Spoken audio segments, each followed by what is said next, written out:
Bailey's Story, A Puppy Tale, Chapter 12.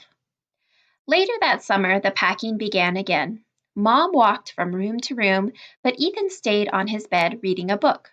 I followed Mom for a bit as she put things in the car, and then came back to check on Ethan, confused. He put down his book, and we both went outside. Grandma and Grandpa had come out to the car, too. Ethan and I stood next to it as they both got inside. "I'll navigate," Grandpa said. "You'll fall asleep before we cross the county line," Grandma replied. Mom wrapped the boy in her arms. "Now, Ethan, you are a big boy. You be good. You call if you have any problems." Ethan squirmed under his mother's hug. "I know," he said. "We'll be back in 2 days. You need anything, you can ask Mr. Huntley next door. I made you a casserole." "I know," Ethan said. "Bailey, you take good care of Ethan, hear?" I wagged my tail. Were we going for a car ride or what? "I stayed by myself all the time when I was his age," Grandpa said. "This will be good for him." I could feel worry and hesitation in Mom, but she let go of Ethan and got behind the wheel. "I love you, Ethan," she said. Ethan mumbled something, kicking at the dirt. The car rolled off down the driveway, and Ethan and I solemnly watched until it was out of sight. Then, "Come on, Bailey," Ethan shouted. Everything was suddenly more fun. The boy ate some lunch, and when he was done, we played clean the plate. We went into the barn, and he climbed up on the rafters while I barked, and then he jumped off into a pile of hay. I tackled him. An inky shadow from the corner told me the cat was watching all of this. But when I trotted over to see what she was doing, she slunk away and vanished. When the afternoon grew late, the boy gave Flair a bucket full of food, and we went back into the kitchen. He got some chicken out of the refrigerator, and then, to my surprise, he took the plate into the living room. I followed him and watched with interest as he switched on the television and settled down in a chair, his plate on his lap. This was new, and it got even better when the boy tossed me bits of succulent chicken skin while he ate. After we played clean the plate twice in one day, I decided to see just how much the rules had changed. I put a paw up on Grandpa's chair. The boy didn't say anything. I jumped up and looked over at the boy again. He glanced at me, smiled, and returned his eyes to the television. After a bit, I heard the telephone ring, and I opened one eye to watch the boy get up to answer it.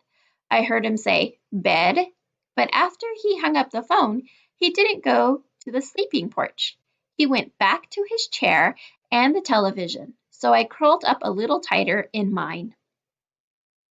I was in a solid sleep when a sudden sense of something wrong woke me with a jolt. I picked up my head.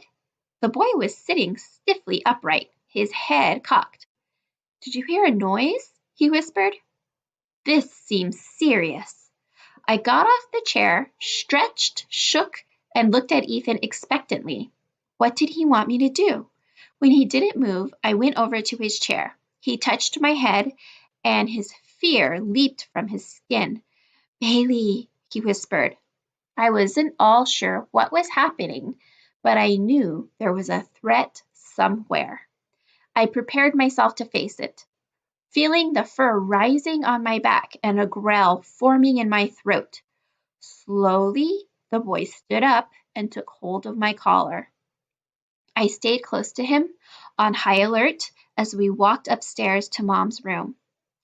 I could smell Mom strongly there, her sweat, the flowery soap she liked to use, her gentleness.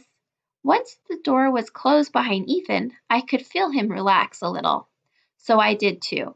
He let go of my collar and looked around the room. "Okay," he muttered. He got on one side of the dresser and pushed with all his strength. It skidded across the floor. I watched, puzzled, as he pushed the heavy piece of furniture in front of the door. Hadn't he liked it where it was? When the door was blocked, Ethan nodded and I felt his fear die away. Whatever the threat had been, it seemed to have passed. Ethan pulled off his shoes and pants and flopped down on the bed. "Here, Bailey," he called. I jumped up and lay right beside him, and he hugged me tightly, both arms around me, the way he would do now and then in the doghouse. I licked his chin, which still tasted a little of chicken, and his ear. Then I settled down with my head across his chest, trying to be as comforting as I could. We were together, after all. How could anything be wrong? The next morning, we slept in and then had a fabulous breakfast. Ethan's fear from the night before was totally gone. I ate toast crusts and licked scrambled eggs and finished Ethan's milk for him. What a great day! Ethan stayed in the kitchen after we played clean the plate, packing up more food and putting it into a bag, along with a bottle that he filled with water. He slid the whole thing into his backpack. Were we going for a walk? A walk with food? I danced around the kitchen with excitement. Sometimes Ethan and I would go for long walks, and he'd bring sandwiches along for us to share. Lately, all of our walks seemed to take us down by the house where that girl, Hannah, lived.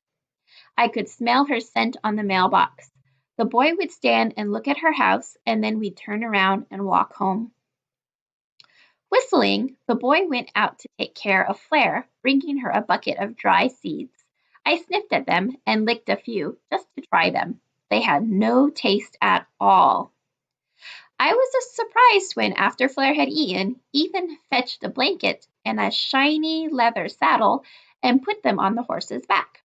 We'd done this a few times before, with Ethan climbing up to sit high on Flare's back while I watched from the ground. But it had always been with Grandpa there, and always with the gate to Flare's big yard firmly closed. Today, the boy opened the gate and then hoisted himself up onto the horse with a grin. "Let's go, Bailey," he called down to me. I followed grumpily. I didn't like it that Flare was suddenly getting all of the boys' attention. I was so far away from Ethan, too, forced to walk beside this huge creature that I doubted was about that I thought was about as dumb as the ducks. Soon we were in the woods, walking along a trail. I spotted a rabbit and took off after it. I would have caught it too if it hadn't cheated by changing directions all of a sudden. I smelled more than one skunk, but of course I didn't go in their direction. Those skunks weren't worth my time. We stopped at a small pool and Ethan got off the horse. Both Flare and I took a drink, and Ethan ate sandwiches, tossing me the crusts. "Isn't this great, Bailey? Are you having a good time?" I watched his hand. Was he asking me if I was ready for more sandwiches? Of course I was. It was nice to be out in the woods, even if Flare did have to tag along. Ethan hadn't brought a flip with him, so that was one good thing. And there were so many interesting smells, plus, of course, my boy. Ethan packed up the leftover sandwiches and got back up on Flare. We kept going. We were so far from home by now that I could not smell any sign of it. I could tell that Ethan was getting tired from his voice and the way he sat on Flare. "Do we go this way or that way?" he asked after we'd been riding for a while. "Do you remember, Bailey? Do you know where we are?" I looked up at him and wagged, and he kept walking. Ethan nudged Flare down a new trail. I'd marked so much new territory that my leg was getting sore from being hoisted up into the air. And then Flare suddenly lifted her tail and let loose a huge gush of urine. What a stupid thing to do. Now her scent would wipe mine out and nobody could smell me. Since I was the dog, that wasn't right. The horse should have known better. I wandered up ahead to clear the smell from my nose. I topped a small rise, and that's when I saw the snake. It was coiled in a patch of sun, sticking its tongue out and in, out and in. I stopped, fascinated. I'd never seen one before. "What is it, Bailey? What do you see?" Whatever the boy was saying, it probably wasn't, "Go bite the snake." I didn't think it was that kind of thing I wanted to play with. Suppose it turned out to be like the skunk and had no idea how to play properly. I ran back to the boy and Flare, keeping pace with them up the small hill.